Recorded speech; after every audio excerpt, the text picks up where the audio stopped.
राजा आदित्य सेन की कहानी।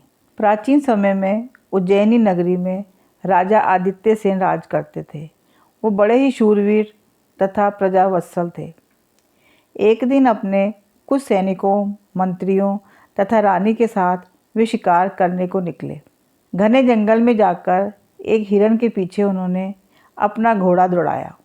भागते हिरण का पीछा करते हुए घोड़ा राजा समेत सबकी आंखों से ओझल हो गया। हिरण छलांगे लगाता हुआ न जाने किस झाड़ी में छिप गया। राजा का घोड़ा एक ऐसे निर्जन स्थान पर जाकर खड़ा हुआ जहाँ पता ही नहीं चलता था कि वे कहाँ आ गए हैं और अब किधर जाना है। उधर राजा के मंत्रियों तथा सैनिकों को बड़ी चिंता हुई कि महाराज कहाँ भटक गए। बहुत खोज खबर की, मगर न तो महाराज का पता चला, न ही घोड़ा कहीं दिखा। अब तो सब परेशान, क्या किया जाए। महारानी की सलाह से तय किया गया कि अब राजधानी उज्जैनी लौट चलते हैं। महाराज जहाँ कहीं भी होंगे बाद में स्वयं पहुँच जाएंगे। हमारे वीर महाराज को किसी हिंसक जानवर से कोई भय नहीं हो सकता। उधर महाराज आदित्य सेन का बुरा हाल था। भयानक जंगल में वो घोड़े को लेकर किधर जाएं पता ही नहीं चल रहा था। भूख प्यास से बेहाल थे। इतनी चिंता तो शत्रुओं से युद्ध करने पर भी कभी नहीं हुई थी। यहाँ इस जंगल में कितना असहाय हो गया हूँ। उधर मेरी रानी, मंत्री तथा सैनिकों का न जाने क्या हाल होगा। इसी सोच में पड़े वह एक वृक्ष के नीचे बैठ गए। बहुत देर तक सोच विचार करने के बाद भी उन्हें कोई रास्ता न सूझा। सूरज के डूबने से अंधेरा घिरने लगा तो उन्होंने घोड़े के आगे हाथ जोड़कर कहा, हे मेरे अश्व, तुम और तुम्हारे जाति बहुत स्वामी भक्त होती है। तुमने मुझे इस निर्जन तथा बियाबान जगह में लाकर खड़ा तो कर दिया है। अब तुम ही मुझे इस संकट से उबारोगे। यहाँ तुम्हारे सिवा मेरा कोई सहायक नहीं है। यह कहकर राजा घोड़े पर सवार हो गए। घोड़ा किधर जाएगा और वो कहाँ पहुँचेंगे, इसका उन्हें कुछ पता नहीं था। अब तक अंधेरा काफ़ी घिर आया था। राजा के भाग्य और घोड़े की सूझबूझ से घोड़ा घने जंगल से बाहर आ गया। अब राजा को भी लगा कि संकट पार हो जाएगा। फिर उन्हें दूर, बहुत दूर रोशनी की एक झलक दिखी। घोड़ा स्वयं उस ओर बढ़ गया। खुली जगह, एक घर और कुछ आदमियों को देखकर राजा की जान में जान आई। राजा घोड़े से उतरे। उस आश्रम जैसे घर के द्वार पर खड़े होकर उन्होंने आवाज़ लगाई, अरे कोई है? मैं एक भटका हुआ यात्री हूँ। मुझे रात में अपने यहाँ शरण दीजिए। दरवाज़ा खुला और एक आदमी बाहर आया। जब तक वो आगंतुक से कुछ पूछें, 5-6 आदमी और भी बाहर आ गए। हाथ में लाठियाँ थी। सब ने एक स्वर में पूछा, गुरुजी कौन है यह? इतनी रात गए तो कोई चोर डाकू ही यहाँ आ सकता है। गुरुजी ने उन लोगों को शांत कर कहा, ठहरो, मैं देखता पूछता हूँ कि कौन है। यह कहकर उन्होंने दीपक की रोशनी आदित्य सेन पर डाली। भूख प्यास थकान से आदित्य सेन का बुरा हाल था। जंगल में झाड़ियों में उलझकर वस्त्र भी कई जगह से फट गए थे। चेहरे का सारा राजसी तेज समाप्त हो चुका था। गुरुजी ने उनसे कुछ पूछते कि इससे पहले ही उन्होंने कहना शुरू किया, हे पूज्यवर, मैं विपत्ति का मारा एक शिकारी हूँ। एक हिरण के पीछे मेरा घोड़ा दौड़ा। हिरण तो न जाने कहाँ ओझल हो गया, पर मैं भटक गया। सारा दिन भूख प्यास और बेहाली में बीता। अंत में अपने को भगवान के भरोसे छोड़ दिया। अब मैं आपके द्वार पर खड़ा हूँ। गुरुजी का नाम चक्रधर था। जब उन्होंने यह सब सुना तो लगा कि निश्चय ही आदमी मुसीबत का मारा है, इसे शरण अवश्य देनी चाहिए। उन्होंने कहा, अतिथि तो हमारे लिए भगवान जैसा होता है।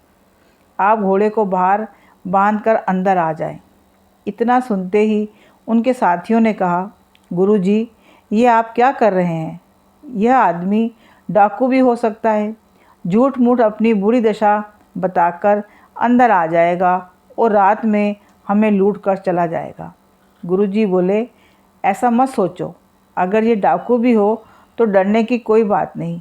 यह अकेला है और हम सब इतने हैं। तुम सब निश्चिंत होकर सो जाओ, मैं जागकर पहरा देता रहूँगा। इतनी रात गई, इस हालत में एक आदमी को शरण देना, उसके प्राणों की रक्षा करना हमारा धर्म है। हमें इस धर्म को निभाना चाहिए। यह कहते हुए उन्होंने आदित्य सेन को अंदर बुलाया, उन्हें खाना दिया, घोड़े के लिए चारा पानी देना भी न भूले। जब आदित्य सेन घोड़ा आश्वस्त हो तो गुरुजी ने कहा, अब आज निश्चिंत होकर सोइए, मेरे रहते आपको कोई कष्ट नहीं होगा। सवेरे आपको जहाँ जाना होगा चले जाइएगा। आदित्य सेन लेटे लेटे सोचने लगे कि समय बड़ा बलवान होता है, वो कब किसको किस दशा में डाल दे इसका कुछ पता नहीं होता। मैं प्रजापालक राजा, जो चोर डाकुओं और शत्रुओं का नाश करने वाला हूँ, आज किसी की कृपा से अपनी भूख मिटा पाया हूँ। कहीं मैं चोर डाकू तो नहीं, इस भय से गुरुजी रात भर जागकर अपने अनुयायियों की रक्षा कर रहे हैं। सोचते सोचते थके मांदे आदित्य सेन राजा कब सो गए। प्रातःकाल जब वे उठे तो थकान उड़ चुकी थी। गुरुजी ने कहा, आपने रात में शरण देकर मुझ पर जो उपकार किया है मैं जीवन भर न भूलूंगा। आज्ञा दीजिए, अब चलूं। मेरे घर परिवार के लोग बहुत चिंतित हो गए। गुरुजी ने कहा, मैंने कोई उपकार नहीं किया। एक मनुष्य होने के नाते एक दुखी आदमी के साथ अपना मानवीय कर्तव्य निभाया है। आप शीघ्र अपने घर पहुंचकर अपने परिवार की चिंता दूर करें। दूसरे दिन महाराज उज्जैनी पहुंचते ही सारे दरबार में खुशी छा गई। राजा ने रात के प्रसंग की किसी चर्चा नहीं की। चक्रधर का यह आश्रम उज्जैनी राज्य में ही था। आदित्य सेन ने एक दिन अपने एक सामंत से कहा कि अमुक वन में चक्रधर नाम के एक ऋषि का आश्रम है, जहाँ वो अपने कुछ शिष्यों के साथ रहते हैं। वहाँ जाकर उन्हें संदेश दो कि महाराज ने आपको बुलाया है। दूत ने जाकर चक्रधर को यह संदेश सुनाया। तब चक्रधर को कारण समझ नहीं आया। राजाज्ञा का पालन प्रजा का कर्तव्य है, इसलिए दरबार में चक्रधर उपस्थित हुए। महाराज ने तत्काल पहचान लिया, पर चक्रधर यह न पहचान सके कि यही आदमी कुछ दिन पहले एक रात मेरे आश्रम में रह चुका है। महाराज ने पूछा, गुरुजी, आपके आश्रम में कितने लोग हैं? आश्रम का खर्चा कैसे चलता है? चक्रधर ने विनयपूर्वक कहा, महाराज, 7-8 आदमी मेरे साथ आश्रम में हैं। सब दिन में भिक्षा मांगकर अपना निर्वाह करते हैं। आपके इस धन धान्य संपन्न राज्य में भिक्षा प्राप्त होने में कभी कोई कठिनाई नहीं आती। कभी कोई अतिथि भूखा आ जाए तो उसकी भी सेवा का अवसर मिल जाता है। आपके राज्य में कोई कष्ट नहीं। महाराज ने कहा, ठीक है, अब से आप सबको नित्य भिक्षा मांगने का कष्ट उठाने की आवश्यकता नहीं। मैं आपके आश्रम को 5 गांव दान में देता हूँ। उसकी आमदनी से आपके आश्रम का सारा खर्च चलेगा। अपने शिष्यों की तरफ से निश्चिंत होकर अब आप हमारे दरबार में रहिए। अचानक हुए महाराज की इस कृपा का रहस्य चक्रधर को पता न चल पाया। चक्रधर दरबार में रहने लगे। उधर आश्रम वासियों को गांव की आय होने से भिक्षा मांगने से छुट्टी मिली। बिना मेहनत किए आराम से खूब धन संपत्ति मिलने का आश्रमवासी उदंड तथा विलासी हो गए। कुछ दिनों बाद धन संपत्ति के बंटवारे के लिए आपस में लड़ने भी लगे। एक दिन चक्रधर ने कहा, महाराज, आज्ञा दे तो एक बार जाकर मैं आश्रम की दशा देख आऊं। उन्हें सुखी देखकर मुझे खुशी होगी।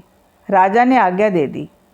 चक्रधर जब आश्रम पहुँचे तो उनके अनुयायियों को बुरा लगा। उन लोगों ने सोचा कि गुरुजी भी हमारी आमदनी में हिस्सा बांटने आ गए।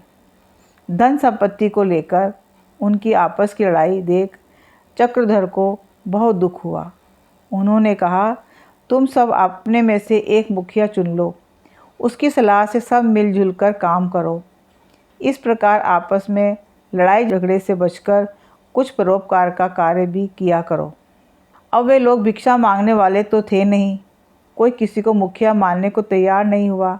अंत में निराश होकर चक्रधर वापस दरबार में आ गए। चक्रधर को उदास और दुखी देखकर राजा ने उनके दुख उदासी का कारण पूछा। चक्रधर ने सारी बात बता दी। राजा ने कहा, गुरुजी, आप पुनः आश्रम में जाइए, मैं पता कराऊंगा। चक्रधर फिर आश्रम में आ गए। एक दिन महाराज स्वयं भिक्षु का वेश बनाकर आश्रम में पहुँचे। भिक्षा के नाम पर आश्रम वासियों ने फटकारते हुए कहा, भाग जाओ यहाँ से, भिखमंगे कहीं के, कोई भिक्षा नहीं मिलेगी। चक्रधर भी बैठे ये सुन रहे थे पर कुछ कह न सके। भिखारी जब फिर भी न हटा तो एक आश्रमवासी उसे मारने के लिए दौड़ा।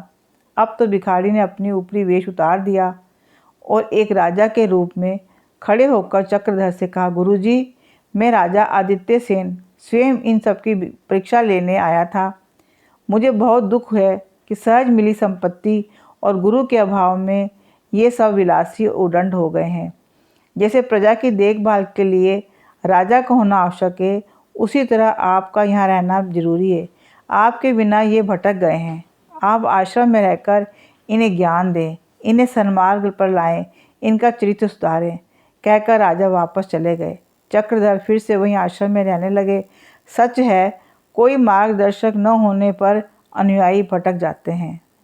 वीडियो अच्छा लगा हो तो लाइक करिएगा और सब्सक्राइब न किया हो तो प्लीज़ सब्सक्राइब करिएगा तथा वीडियो को ज़्यादा से ज़्यादा शेयर करिएगा।